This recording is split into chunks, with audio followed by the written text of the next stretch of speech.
Bueno, pues vamos a continuar con la segunda parte de esta conferencia, la milagrosa existencia de Israel. Yisrael se dice en hebreo, Yisrael. Cuando abordamos el tema o el tópico de Israel, es imprescindible, sobre todo ya que estamos aquí, entender por qué Dios escogió esta nación. Dios, en primer lugar, es un Dios de orden y es un Dios de diseño. Los cielos cuentan la gloria de Dios, vemos en el universo un diseño, ¿correcto? Y vemos un orden, o sea, la Tierra gira en 24 horas sobre su eje, con una inclinación de 23 grados y medio exactamente sobre su eje, en 365 días alrededor del Sol. Gracias a este movimiento alrededor del Sol, tenemos las 4 estaciones del año. Y la Tierra no se mueve de su eje, gira a la misma velocidad de rotación y de traslación. Entonces, vemos en todo el universo un orden y un diseño que es imposible de romper. Las galaxias están cada día extendiéndose y durante muchos años los físicos o los científicos o astrónomos estuvieron tratando de determinar si la Tierra giraba alrededor del Sol o el Sol giraba alrededor de la Tierra. Cuando Galileo Galilei en 1625 más o menos descubre con su telescopio que es la Tierra la que gira alrededor del Sol, el Vaticano lo condenó a muerte. Que lo querían matar porque cómo era posible que un dogma que se había establecido se pudiera violar. Y después pasaron diferentes posiciones y una de ellas fue algo que se acaba de descubrir, que realmente si la Tierra o la materia era eterna o fue creada.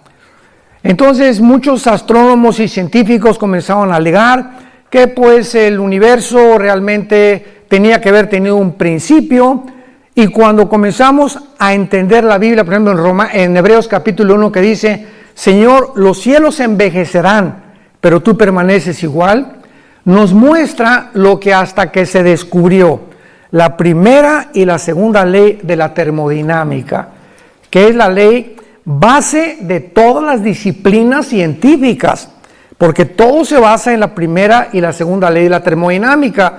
La segunda ley dice que todo se oxida, que todo se echa a perder, así que la misma física estaba estableciendo que realmente la Tierra tuvo un principio y tendrá un final, que es lo que establece la segunda ley de la termodinámica, tal como la Biblia se adelantó a la física, como se ha adelantado a la genética, a la paleontología, a la antropología, a la astrología, a la antropología, etcétera, etcétera, y a todas las demás disciplinas académicas. La Biblia es maravillosa. Entonces la Biblia ya predecía hace más de 3,000 años que la Tierra tenía que acabarse. El Sol pierde millones de toneladas cada segundo de masa y todo tiende a un deterioro, tal como la Biblia lo profetizó. Muy bien.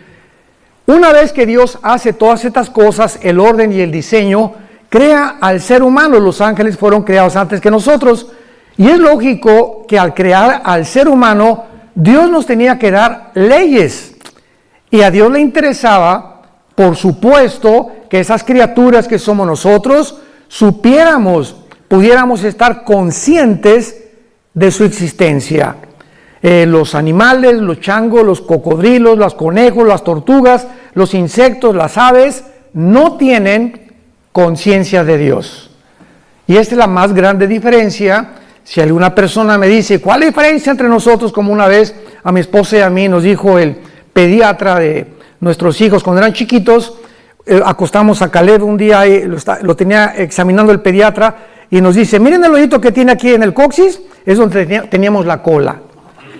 Y estoy hablando de un pediatra, director, me reservo, de uno de los más grandes hospitales de pediatría de la Ciudad de México, una eminencia en pediatría. Yo me quedé absorto. ¿Cómo es posible que esta persona siga creyendo en la teoría de la evolución? Yo recuerdo que entonces le pregunté cuál es la diferencia entre los hombres y los animales. No es la crin, no es la cola, no es nada. La Biblia es el único libro que nos dice que no venimos de los animales y que la conciencia de Dios es la que nos distingue de toda la creación. Nunca verás un congreso de conejos, alabaré, ni de chimpancés, ni de orangutanes, ni de delfines, que son los animales más inteligentes, ni de perros, porque la conciencia de algo o alguien que existe, dice Eclesiastés 3:11, que Dios puso la eternidad en tu corazón y en mi corazón. No ha existido una sola tribu, una sola civilización, jamás en la historia, que no haya adorado a algo o a alguien. Como dijo una vez el doctor Sigmund Freud, el hombre es un ser humano religioso y completamente equivocado, porque Dios no puede ser adorado más que a través de la mente y no del espíritu. De alguna manera, él reconoció que el hombre es una persona incorregiblemente religiosa. Entonces, al crearnos Dios, él tenía que escoger un puntito en el globo terráqueo, un puntito geográfico, donde él pudiera determinar, y a través de los 6,000 años de historia, que todas las naciones se concentraran en ese puntito que él puso, porque dice Ezequiel capítulo 5, versículo 5, que Israel es el ombligo de Dios. Esa palabra hebrea que dice es el centro, y la palabra en el hebreo ombligo, es el centro de Dios. Así lo escogió Dios. ¿Y por qué no México? Porque no le dio la gana a Dios. ¿Y por qué no Guatemala? ¿Y por qué no España? Y si no, los alemanes hubieran dicho, ¿y por qué no los ingleses? El asunto es que Dios tenía que escoger un punto para que la atención principalmente de las profecías de los últimos tiempos, que estamos nosotros y somos la generación que la estamos enfrentando, pudiéramos recordar hoy más que nunca venir a la Biblia. Y esta es la generación que ha llegado a la cúspide de la tecnología. Y esta tecnología es la que está enloqueciendo y convirtiéndose en un Dios para los seres humanos. Entonces Dios escoge a Abraham. Y le dice a Abraham, ven para acá. Abraham no era judío, viene de Irak. Y lo trae de una tierra completamente, todavía no se formaba Israel, pero él habitaba en Irak, casi cerca con Siria, porque en el Antiguo Testamento Siria e Irak era la tierra de la Mesopotamia, que significa la tierra entre dos ríos, entre el Tigris y el Éufrates. Entonces viene Abraham, Dios le hace la promesa a Abraham, y de Abraham viene Isaac, viene Jacob, vienen las 12 tribus de Israel, de las 12 tribus viene la tribu de Judá, de donde nacería Jesucristo el Mesías. Entonces Dios comienza a establecer, ¿qué cosa? Un orden, un diseño secuencial, cronológico, para poder ordenar la historia, y los cristianos venimos a la Biblia y encontramos en la Biblia este orden cronológico, secuencial, histórico, y conforme la historia va avanzando, descubrimos que simplemente la Biblia se adelanta a la historia. La Biblia es la historia escrita por adelantado, para que nosotros comprobemos que solo Dios lo pudo hacer. Es imposible que el ser humano haya podido determinar desde el principio las leyes de la genética. Génesis 1, 11 y 12. Las semillas tendrán su semilla y se reproducirán de acuerdo a su género y especie. El chango conforme a su género y especie. La naranja tendrá una semillita y contendrá los minerales y las vitaminas que van a beneficiar al ser humano. Las manzanas van a ser manzanas, las uvas van a ser uvas. Todo absolutamente Dios lo determina a través de las semillas. El esperma del ser humano no puede mezclarse con un chango, ni tampoco un hombre con un hombre, ni una mujer con una mujer. Todo está establecido en el orden de Dios. Llegamos al siglo XXI, la tecnología nos enloquece y nos atrevemos a tratar de decir que hay más de dos géneros, que ya es la locura, y es la psicopatía, como habíamos mencionado anoche. Entonces se forma la nación de Israel, y ya vimos hace 2 días para formar la primera nación monoteísta.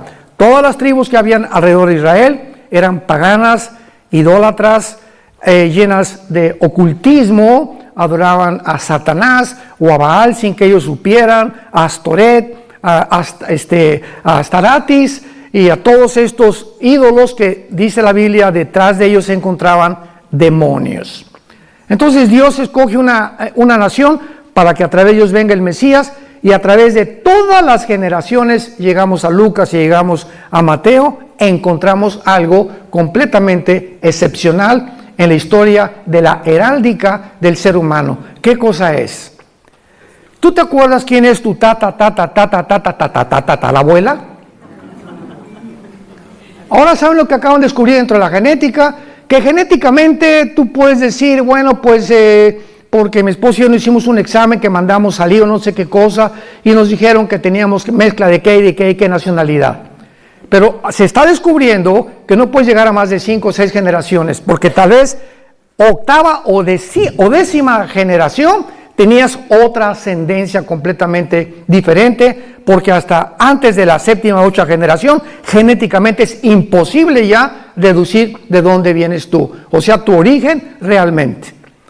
El único ser humano al que se le puede trazar su genealogía desde el principio de la creación es a Jesucristo. Que está la generación desde Abraham, para darnos cuenta en Lucas y en Mateo, hijo de tal, hijo de tal, hijo de tal, y termina María y termina siendo la madre del Mesías. Entonces, cuando Jesús apareciera, él tenía que tener credenciales y él tenía que demostrar al mundo que él era el Mesías. Y cualquier persona que quisiera investigar, historiador o geólogo o antropólogo, la historia y la ascendencia de Jesucristo, la podía encontrar. Es la única persona que se le puede trazar la genealogía desde Abraham.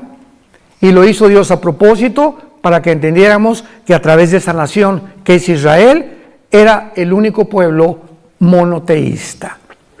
Y por eso hizo que expulsaran a todos los cananeos, porque se mezcló la genética de los ángeles. Quisieron pervertir la genética en el capítulo 6 del Génesis, produjeron una raza híbrida. Fue el primer intento de Satanás de mezclar el esperma con otro esperma, una semilla con otra semilla, prohibido por las leyes de la genética de Dios. Tú no puedes mezclar un caballo con una burra porque nace una mula y la mula es híbrida. Ya no se puede reproducir porque violó las leyes de la genética de Dios, que hasta 1954 se descubrieron. Hasta 1954. Por el doctor Crick y Watson, premios Nobel de Medicina. Muy bien. En segundo lugar lo vimos también, pues Dios es el legislador de la moral. ¿Quién puede decir que es bueno o que es malo? Menos en el tiempo que hemos llegado. Precisamente por ignorar las leyes de la Biblia, se inventan más géneros. Y nada más hay 2 géneros. Y ya cerrando la Biblia, la biología nos dice que somos macho y hembra, varón y hembra, por el cromosoma Y y por el cromosoma 2X de las mujeres. Y el momento que el esperma de mi papá fertilizó el óvulo de mamá, en el momento de la fertilización, los 23 cromosomas de mi padre y los 23 cromosomas de mi madre forman un cigote de 46 cromosomas, y en ese momento de la fertilización somos hombre o mujer. Desde la fertilización está determinado el sexo que tú y yo íbamos a hacer. Esto es impresionante. Y ya esta información del cigote, ¿verdad? Ya dice, tú vas a ser hígado, tu páncreas, tu sistema nervioso, tu corazón, tu piel. Imaginémonos el mecanismo y la inteligencia que existe dentro de una célula. Y tenemos billones de células, todos los seres humanos, conteniendo una información inteligente. Si yo voy en la playa y me encuentro un papel que dice, Chencho, te quiero, te callites y no me recogites. Bueno, este papel no lo escribieron los caracoles, ni los delfines, ni los changos, porque hay una comunicación inteligente, llámale como le quieras llamar. Pero aquí Chencho le está diciendo a su chencha que por qué se cayó, etcétera, etcétera. Esto no fue creado por las arenas de la playa. Entonces inmediatamente deduzco que esto lo escribió un ser humano. Y cuando te metes al microscopio electrónico y descubres que en cada célula de las billones que tenemos existe un código genético con información por el amor de Dios. José María y el burrito que los acompaña, como decimos. Aquí tiene que haber alguien que pudo en el input, o sea, poner dentro de las células una información, y esa información inteligente no fue accidental, ni se formó de la noche a la mañana. Tiene que haber alguien detrás de eso. Dios entonces nos da las leyes morales. Amarás a tu mujer, no robarás, no fornicarás, no desearás lo que tu prójimo tiene, me amarás con todo mi corazón, etcétera, etcétera. Los 10 mandamientos. Ahí están mis leyes morales, representan mi santidad. Yo soy un Dios santo. Si tú respetas mis mandamientos, te voy a bendecir. Y te irá bien en la vida, en todo lo que hagas. Si yo les dijera ahorita a todos ustedes, ¿quién quiere ser feliz? Solamente un loco diría, no, yo no quiero ser feliz. ¿Quién quiere tener paz? ¿Quién quiere que le vaya bien en la vida? Todo el mundo levantaría su mano. La segunda pregunta que te haría sería, ¿quieres pagar el precio? ¿Cuál es? Ser santo en toda tu manera de vivir.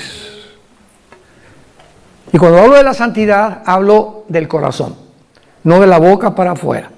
Porque Dios conoce las intenciones, lo que pensamos y los deseos que tenemos en el alma. Así que cuando nosotros comenzamos a entender qué es el temor de Dios es la conciencia que Dios las 24 horas del día me observa. Sus párpados ven, sus ojos examinan a los hijos de los hombres. Él sabe lo que tú estás pensando ahorita, con qué soñaste, con qué te levantaste, cuando vas en tu carro, todo absolutamente Dios toma nota. Y conforme pasan 3 semanas, Pancho Pantera, yo tenía un plan para él y quería que subiera el siguiente escalón de mi conocimiento. Pancho Pantera se va a tener que esperar 3 meses porque lo tengo que traer primero a hacerlo entender que que sigue en desobediencia, va a seguir retrasando su desarrollo espiritual y las bendiciones que tengo para él. El pueblo judío, ¿cuántos esperó? 40 años en el desierto. 40, porque no entendieron. Geométricamente, una línea recta es un punto que te llega a otro y continúa. Un círculo en la geometría es un punto que parte y regresa al mismo lugar. ¿Qué hicieron los judíos? 40 años en el desierto, círculos. Salían y regresaban y nunca avanzaron. Siempre regresaban a lo mismo y a lo mismo, pues se quedaron muertos en el desierto. Y dice 1 Corintios 10, estas cosas sucedieron para nosotros, para que aprendamos que Dios exige, demanda la santidad. Y que seamos entendidos de cuál sea su voluntad. Y finalmente vemos en Romanos capítulo 9, versículo 4, que desde luego Israel tenía que ser la nación a través de la cual naciera el Mesías.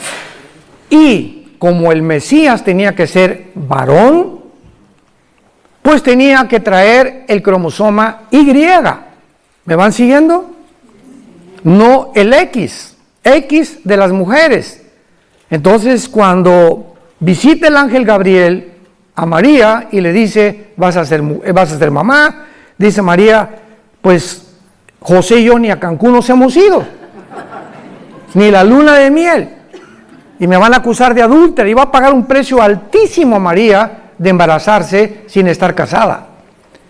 Y a José igual, imaginemos nada más, José amanece con la pancita, María, oye, ¿qué pasó? ¿El lechero pasó por aquí? ¿O qué fue lo que sucedió? ¿No?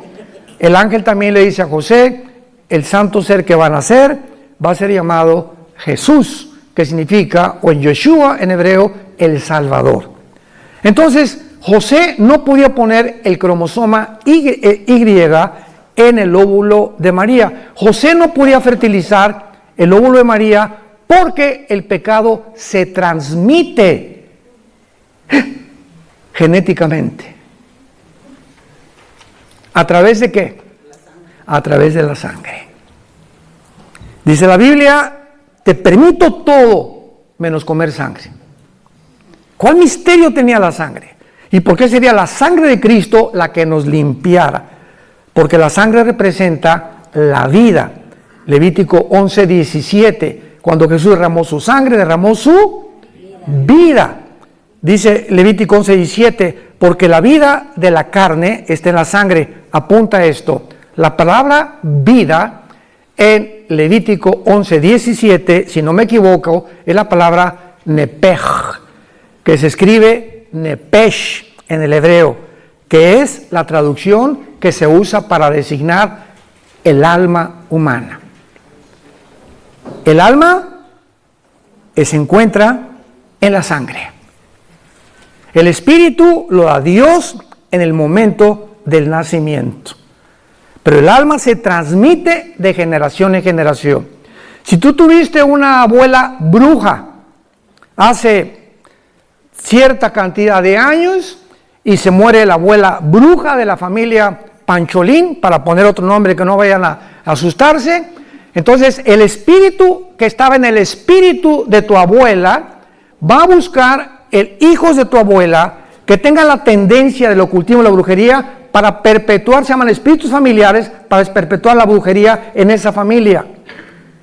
Y en esa familia puede haber personas que comiencen a tener disque fenómenos telepáticos o presencias extrañas en su vida, o que lean las cartas, o como un judío hace algunos años que fue a México, que doblaba a distancia cucharitas y hacía que se detuviera el reloj, supuestamente con poderes que no existen más que a través de demonios en la mente humana, haciéndonos creer que somos superhombres y que somos diferentes a los demás seres humanos.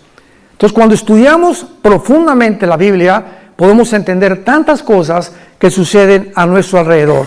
Ahora, muy bien, el milagro más grande por lo cual nació Israel en el 48, porque recordamos que en el Antiguo Testamento Dios le dijo a Israel, adiós, no me van a volver a ver hasta que yo regrese. Y entre mi ida cuando ascienda al cielo, Oseas 5 y Oseas 6 del 1 al 2, me voy a ir y van a pasar 2 días, que son 2000 años, cuando ustedes, le está hablando a los judíos, me digan Baruch Hashem Adonai Elohim, bendito el que viene en el nombre del Señor. Van a pasar 2000 años, desde que yo me vaya hasta que yo regrese. Entonces, en este periodo de 2000 años, Dios forma otra entidad, que son la que la mayor parte de los judíos no entienden. También muchos guías que tenemos no entienden esto todavía. Que ayer me preguntaron, oye, pero ¿por qué si Jesús es judío, no siguen ustedes las fiestas judías? ¿Por qué no hacen por qué no adoran el sábado? ¿Por qué? Porque la iglesia no es Israel.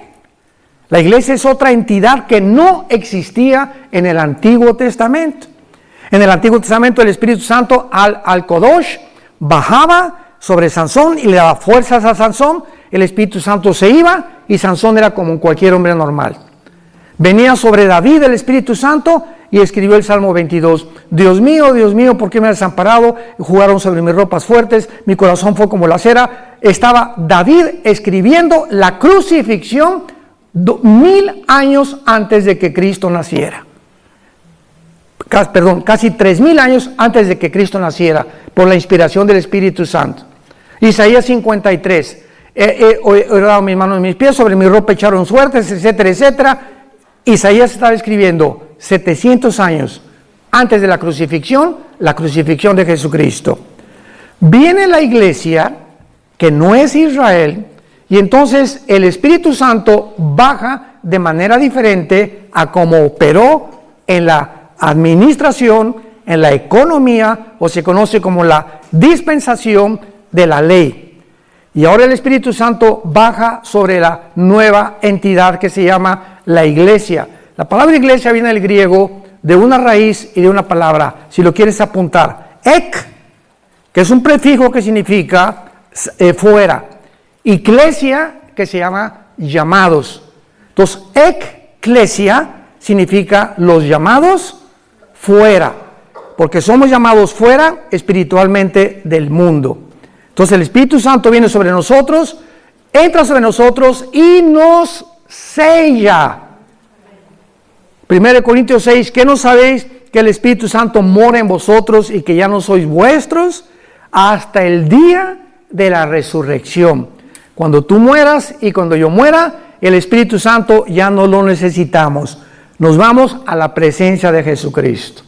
Hasta ese momento, el Espíritu Santo nunca nos va a abandonar. Esto no sucedió en el Antiguo Testamento. La iglesia ahora es el cuerpo de Cristo. En el Antiguo Testamento no existía el cuerpo de Cristo. Los israelitas no eran el cuerpo de Cristo, lo somos nosotros.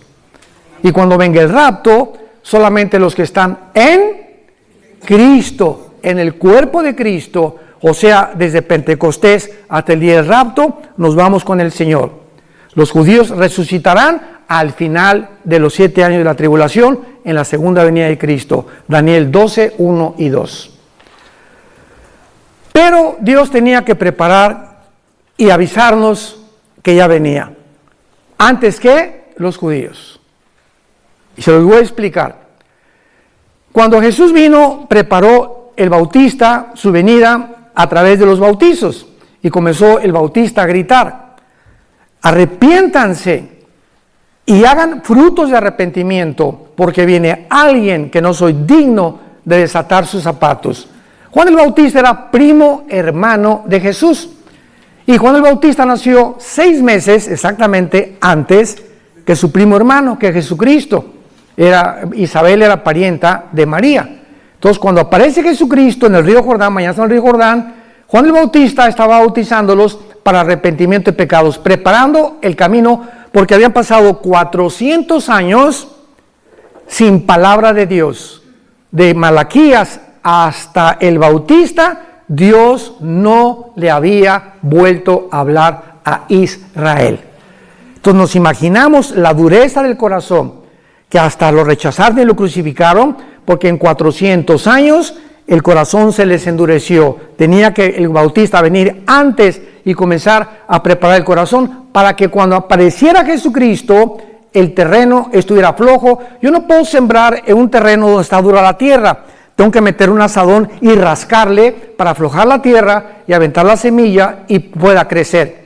Los corazones tenían que ser rasgados por la predicación tan fuerte del Bautista: generación de víboras, y ustedes hagan frutos de arrepentimiento, y a los soldados no hurten y respeten al prójimo, etcétera, etcétera. Y se juntó toda la gente sintiendo en el espíritu que verdaderamente el Mesías estaba cerca de su venida. Entra Jesucristo y dice Juan el Bautista: ese es el Cordero de Dios. ¿Por qué dijo el Cordero de Dios? Porque el Cordero era lo que todos los judíos sacrificaron en el día de la Pascua, desde Éxodo capítulo 2.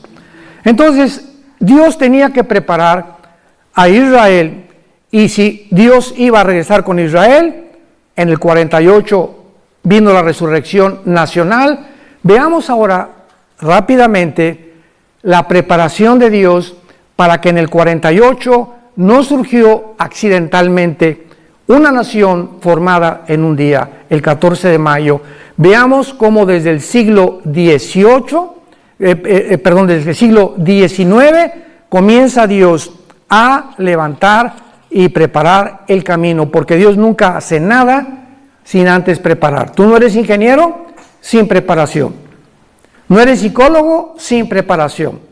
No eres Bocelli o Pavarotti. Pavarotti lo reprobó su maestro de canto porque no lo hacía, tuvo que prepararse, vocalizar 3-4 horas, un pianista 3 o 4 horas. Todos tenemos antes que ir primaria, secundaria, preparatoria, universidad, estudiar, que nos prepara para que finalmente nos entreguen un diploma o un certificado profesional.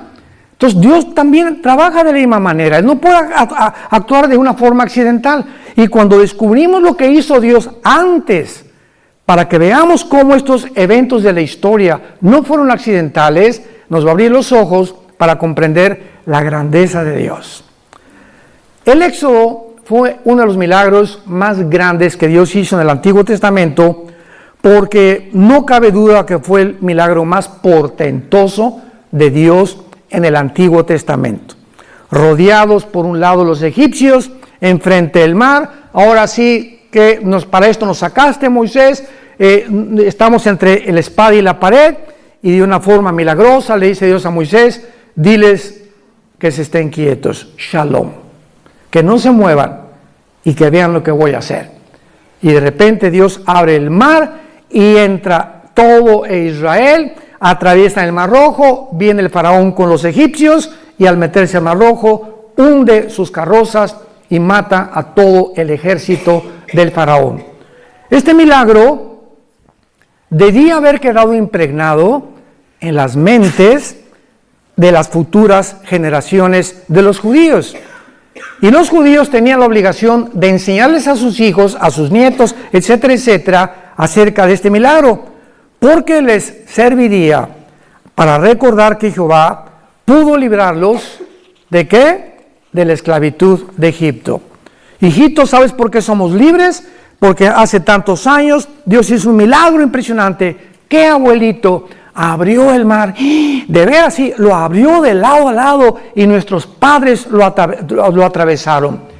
Sin embargo, se había profetizado que este milagro no iba a compararse con un milagro muchísimo más grande que la apertura del Mar Rojo.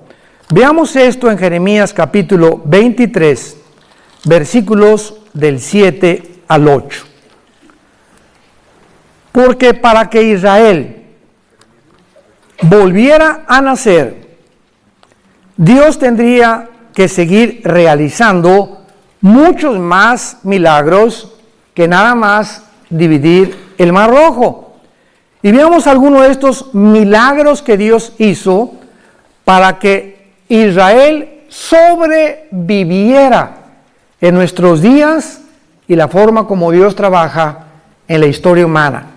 Jeremías 23 del 7 al 8. Escuchen con mucha atención.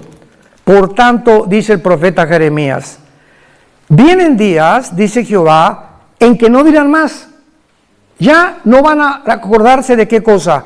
Vive Jehová que hizo subir a los hijos de Israel de la tierra de Egipto. Vendría un tiempo, dice Dios, en que ya no van a mencionar el Mar Rojo como el más grande milagro que yo realicé, sino vive Jehová que hizo subir y trajo la descendencia de la casa de Israel de tierra del norte y de todas las tierras donde yo los había echado, y habitarán en su tierra. Dios profetiza que habría un milagro, el más grande que se presenció en el siglo XX, cuando Israel, después de casi 1900 de exilio en la diáspora, regresaran a su tierra. Y Dios considera el 14 de mayo de 1948 lo siguiente para nosotros, la iglesia. Pasaron casi 2000 años, en 1800 vino la época de las misiones, el evangelismo, 1920, D.L. Moody, Billy Graham, otros predicadores, millones de personas fueron salvadas y la iglesia iba caminando. Sí, ganamos a miles de personas, millones de personas caminando en el mundo. Israel ya, olvídate, la iglesia tomó el lugar de Israel. Se llama la teología del reemplazo, que es una herejía, y comenzó a predicarse en las iglesias cristianas que ya Dios se había olvidado de Israel, que la iglesia tomaba el lugar de Israel y que Dios ya no tomaba en cuenta a Israel. Y de repente, ¡boom!, volteamos los ojos. Regresaron a su tierra. ¿Cómo? Sí. ¿Qué significa esto? Que Dios no se ha olvidado de Israel. y que si está cumpliendo con aquel pueblo apóstata que lo abandonó, que lo crucificó, y regresa a Dios a decirnos, no he acabado con ustedes, a ellos los comienza a sacudir también, y la iglesia, para que abramos los ojos desde el 48 y sepamos que ha comenzado la cuenta regresiva de nosotros. Las profecías de los últimos tiempos no podían cumplirse si Israel no regresara. Si Israel no regresaba, ¿quién iba a construir el templo? La Biblia menciona que va a haber una reconstrucción del tercer templo de los judíos. Si Israel no regresaba, ¿a quién va a perseguir el anticristo? Si Israel no regresaba, ¿cómo podían cumplirse todas las profecías que Dios le hizo a Abraham, Isaac y Jacob, Jeremías, Malaquías, Zacarías, etcétera, etcétera? Entonces era necesario que Israel regresara a su tierra para que comenzaran a cumplirse las profecías de los últimos tiempos. Charit en el hebreo, los finales días o los finales tiempos. Y todo el libro de Daniel, capítulo 2, capítulo 5, capítulo 7, capítulo 8, capítulo 10, 11 y 12 de Daniel, todas las menciones que se hacen de las profecías de Daniel y las visiones de Daniel, todas se relacionan con el final de Israel en los últimos tiempos, y la señal más grande es cuando regresaron en el 48. Ahora, muy bien, ¿cómo comenzó Dios a preparar el camino para que resucitara Israel en 1948? Número 1, vean ustedes en el libro de Esdras, en el Antiguo Testamento, la forma como trabaja Dios. Vamos a comenzar desde el Antiguo Testamento, cómo Dios trabaja, para que entendamos cómo comenzó a trabajar con un judío llamado Teodoro Herzl en el año 1800. Dice Esdras capítulo 1, versículo 1. Esta revelación es increíble. En el primer año de Ciro, rey de Persia, para que se cumpliese la palabra de Jehová, para que lo que Dios dijo tenía que cumplirse, despertó Jehová el espíritu de un sacerdote, el sumo sacerdote, algún profeta. Dios tiene que trabajar a través de los gobiernos. Despierta al rey de Persia, que es actualmente Irán, porque hasta 1935 Irán se llamaba Persia y se le cambió el nombre a República de Irán. 1979, República Islámica de Irán, cuando sacaron al Shah, y entonces se establece el Islam en Irán como la religión, porque ellos son persas, no son realmente musulmanes ni árabes tampoco. Entonces Dios despierta a un rey, y este rey, ¿para qué lo despertó Jehová el Espíritu de Dios? Escuchen, hermanos, Dios tiene el poder también de obrar en las personas que no son cristianas, porque en Isaías se le llama a Ciro el siervo de Jehová. Y muchas veces Dios trabaja en personas, en personajes, principalmente en gobernantes, para cumplir sus propósitos. Versículo 5. Entonces se levantaron los jefes, ya vemos aquí al pueblo de Israel, se levantaron los jefes de las casas paternas de Judá y de Benjamín, y los sacerdotes y levitas, todos aquellos cuyo espíritu despertó Dios. Subrayen esto los que trajeron sus Biblias. Cuyo espíritu despertó Dios para subir a edificar la casa de Jehová, la cual está en Jerusalén. Dios trabaja con el gobierno, porque si Israel no tenía el apoyo del gobierno, no podía Dios cumplir su palabra. Dios tuvo que concientizar al Dios Artajerjes, Nehemías capítulo 2, para que Nehemías regresara a restaurar las murallas de Jerusalén. Cuando Nehemías se presenta ante el rey Artajerjes de Persia, le dice: Señor, ora, dame gracia ante el rey, porque si tú no me das gracia ante el rey, no se va a cumplir tu palabra. Y Dios, cuando viene Nehemías y le dice, él es el copero del rey, Y un copero es el que probaba el vino para que no envenenara al rey. Los reyes antiguamente tenían sus coperos que probaban la comida y las bebidas antes de que ellos se las comieran, para evitar que murieran intoxicados o envenenados. Y Nehemías era el copero de Artajerjes, que era la persona de más confianza del rey. Y le dice, dame permiso de irme. Tenía que Dios trabajar forzosamente en el corazón del rey para que Nehemías se pudiera ir, para que se cumpliera la palabra. Dios tiene que trabajar con los gobiernos para que la iglesia o el pueblo de Israel cumpla su cometido. Por eso confiamos, y nos dice la Biblia, sometámonos a todos los gobiernos. Ya sean comunistas, ya sean dictatoriales, ya sean monarquías, ya sean socialistas, tenemos que respetar los gobiernos. Los apóstoles vivieron bajo el peor de los gobiernos, los césares romanos. No encontramos una crítica en el Nuevo Testamento, ni de Pablo, ni de Pedro, ni de Santiago, ni de ninguno contra ningún gobierno. Lo contrario, 1 Timoteo 2, del 1 al 5, oren por vuestros gobernantes. De nada sirven las manifestaciones, y esto y el otro, y déjenos, y muera, y derroquemos, y acabemos. Eso es lo que yo pensaba antes de ser cristiano, se los conté. Cuando me hice comunista y creía que una revolución social era la que iba a transformar México. Qué equivocado estaba, porque no conocía a Dios, ni a Jesús tampoco.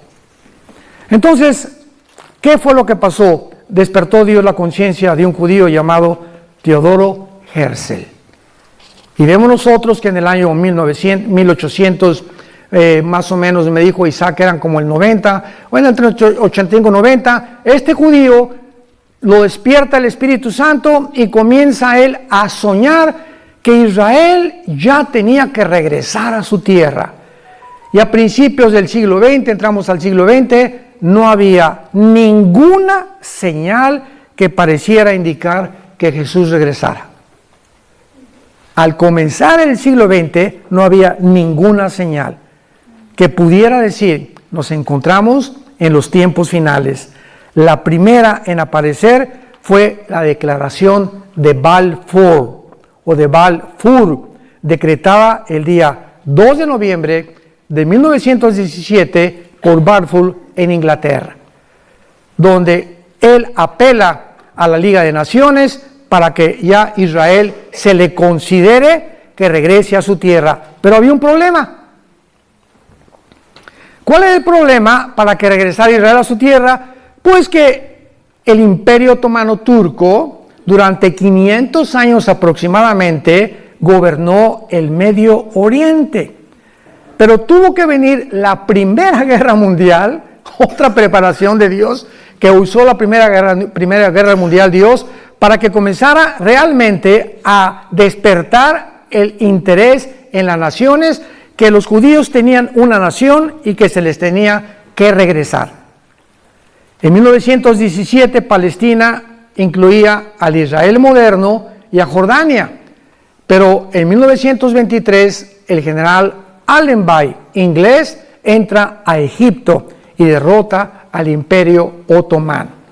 Entonces, de 1923 a 1900 aproximadamente 48, los ingleses dominaban el Medio Oriente, junto con los franceses. Y cuando llega el holocausto de los nazis, ¿qué hizo Satanás? Se acercan las profecías, porque aunque no las conoce todas, él sabe que le queda poco tiempo, dice Apocalipsis. Entonces, al ver todas estas cosas y estos puntos que Satanás, con muchísima más sabiduría que nosotros, hasta ahorita lo podemos comprender nosotros, se da cuenta que Israel está cerca de poder regresar a su tierra. Y si regresaba a su tierra, estaba marcado ya el destino de Satanás y sus ángeles caídos. ¿Y qué hace Satanás? Levanta a Adolfo Hitler. Vean ustedes, los que son historiadores y a los que les interesa la naturaleza humana, o psicólogos o psiquiatras, o como les quieras llamar. No existe ningún psicólogo, ningún psiquiatra, ningún historiador que pueda decirnos y contestar esta pregunta. Síganme con cuidado. ¿Por qué Adolfo Hitler, teniendo a Stalin de amigo un país comunista, teniendo a Mussolini y teniendo a Japón de amigos, Adolfo Hitler, y teniendo enemigos a Inglaterra, a Rusia, a Canadá y Estados Unidos, ¿por qué Adolfo Hitler, vean qué locura, cómo es posible que sus más grandes enemigos eran Rusia, era Inglaterra, Canadá, Estados Unidos? ¿Por qué se concentra de repente en un grupito de personas étnicas llamados judíos? No tienen tierra, no tienen armas, no tienen ninguna oportunidad de sobrevivir. ¿Por qué se concentra en ellos con tanto odio? Esto nos demuestra una vez más el plan perfecto de Dios. ¿Qué hizo que Hitler le llamara la solución final? ¿Por qué torturarlos en Auschwitz y en campos de concentración a más de 6 millones? Obsesionado, tengo que acabar con estos que se llaman judíos. ¿Quién produjo este odio jarocho? En Adolfo Hitler, claro que Satanás.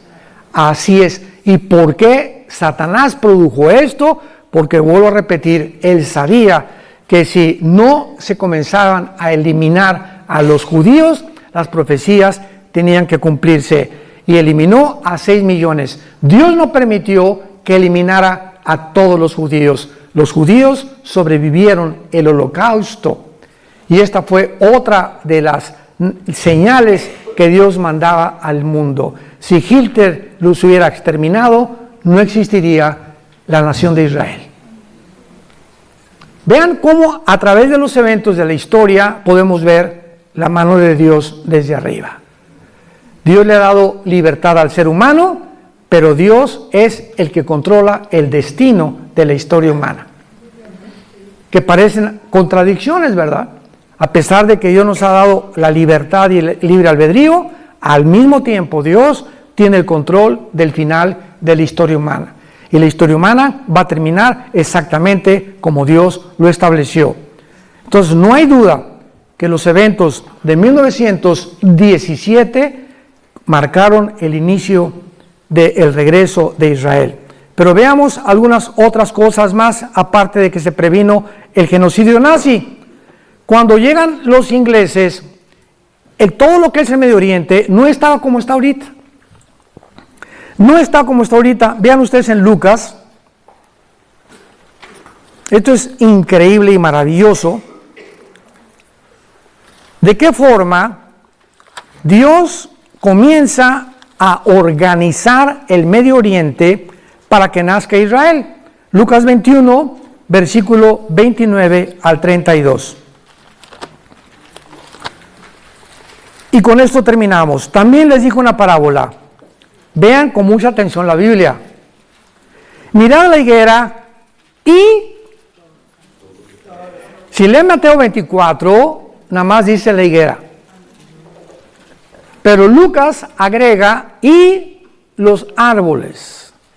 Y hemos hablado y nos hemos desgastado en demostrar que la higuera es Israel. Porque el día anterior Jesús maldice una higuera. Y dice, no volverás a tener fruto.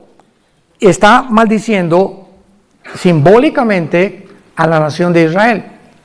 Entonces, si la higuera representa un árbol, ¿qué representan todos los árboles? Pero aquí el Espíritu Santo nos fija nuestra atención en no solamente ver la higuera, sino que dice, y todos los árboles. Cuando ya brotan, viéndolo, saben por sí mismos que el verano está cerca. Así también ustedes, cuando vean estas cosas, sepan que el reino está cerca. De cierto les digo, no pasará esta generación hasta que todo esto acontezca.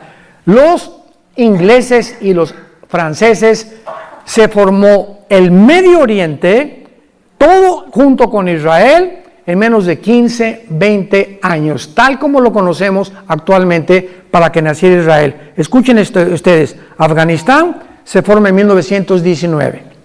Egipto, 1922. Arabia Saudita, 1932.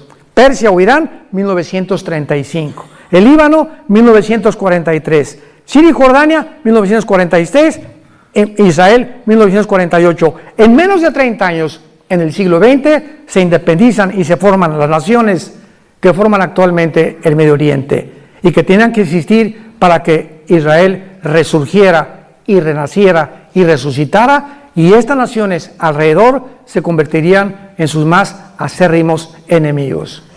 Formaba parte del plan de Dios, porque en el 48 vienen las naciones árabes a atacarlos. Los judíos nombran a David Ben Gurión presidente de Israel, Estado soberano libre, y al otro día, el 15 de mayo, a las 6 de la mañana, los atacan los árabes, aún con el permiso de la Liga de las Naciones, que no eran las Naciones Unidas.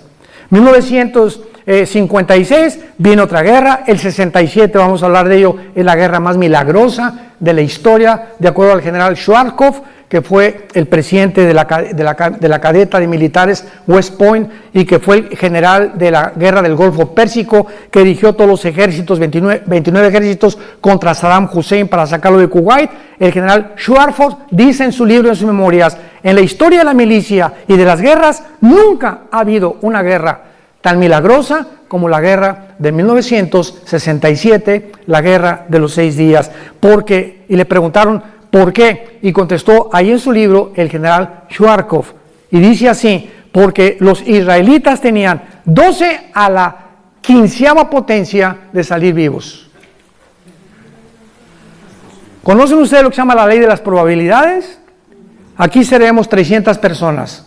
Pregunta, para que podamos entender, y terminamos en este momento. Si nos rodea, somos 300 personas. Si nos rodea un ejército de 5,000 soldados, con ametralladoras, y tenemos nosotros 20 rifles.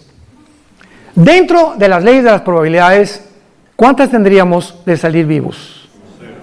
Ninguna. Son las mismas probabilidades que en junio de 1967 los rodearon 22 millones de árabes a los judíos, dirigidos por el presidente Nasser de Egipto. Se comunicó con el presidente de Líbano, de Siria e Irak. Al final el rey Hussein lo engañaron que iban ganando, y se involucra Jordania también, 5 naciones árabes, sobrepasando de una forma espectacular a los judíos. Los judíos en 6 días toman los aviones. Hasta ahorita son los mejores pilotos del mundo. Y el primer día se van sobre Egipto a las 5:30 de la mañana, cuando estaban dormiditos, y en 1 hora barrieron toda la aviación de Egipto. Se fueron con Siria, barrieron todos los aeropuertos de Siria. Se fueron contra el Líbano. El 4.º día no había aviación de los enemigos. ¿Por qué? Porque desde el aire se pelean las batallas con la oración. Esto todo es un símbolo increíble del cristianismo. Y ya que habían acabado desde el aire con todos los aviones, se subieron a los tanques de guerra. Y era una desarticulación de todos los ejércitos, que en 6 días a 22 millones, casi de 5 naciones árabes, las vencieron. ¿Saben por qué ganaron en 6 días? Porque el 7º tenían que descansar. Hasta con eso, esto es increíble. Cuando uno se traslada y uno comienza a ver, como ahorita estamos en Israel y vemos todas las maravillas y no comprendemos su historia, no nos podemos maravillar tanto como en estas noches. Mañana nos vamos a maravillar más, porque estamos descubriendo que Dios demuestra a través de la nación que Él existe. ¿Por qué escogió Dios Israel? Porque es la evidencia más grande de la historia de la existencia del Dios Todopoderoso que tú y yo servimos a través de su Hijo Jesucristo. Amén. Te damos gracias, Señor, por tu palabra en esta noche. Gracias, Señor, por dejarnos escrito estas maravillosas revelaciones y hacernos comprender que eres un Dios de orden, eres un Dios de diseño, que has escogido la historia para escribirla, para que nosotros recurramos a las Sagradas Escrituras y podamos descubrir, mediante la guía del Espíritu Santo, las verdades escondidas. Porque tu palabra dice en Colosenses 2 que en Cristo están escondidos todos todos los tesoros de la sabiduría y del conocimiento. Y si tenemos a Cristo entre nosotros, su sabiduría y este conocimiento, Él quiere cada día impartirnos más y más y más, porque el camino del justo es como la aurora, que va en aumento hasta que el día es perfecto. Pero muchos pueden detener este crecimiento y esta madurez por pecados no confesados, por creer que el mundo nos puede ofrecer cosas más bellas y con mejores valores que la palabra de Dios. Como dice Salomón en el capítulo 3 de Proverbios, adquieran sabiduría e inteligencia, porque vale más que los diamantes, que las joyas, que las perlas, porque los diamantes compran realmente las cosas materiales, pero la sabiduría te hace vivir en bienestar con tu esposa, con tus hijos, y la sabiduría te va a enseñar a qué cosas en la vida debes dedicar tu existencia. Gracias, Padre, por tu palabra y por la sabiduría dentro de nosotros, inexplotada, que todavía permanece. Jesús esperando revelarnos a través de nuestra consagración cada día más y más para su gloria eterna. En el nombre de Jesús. Amén.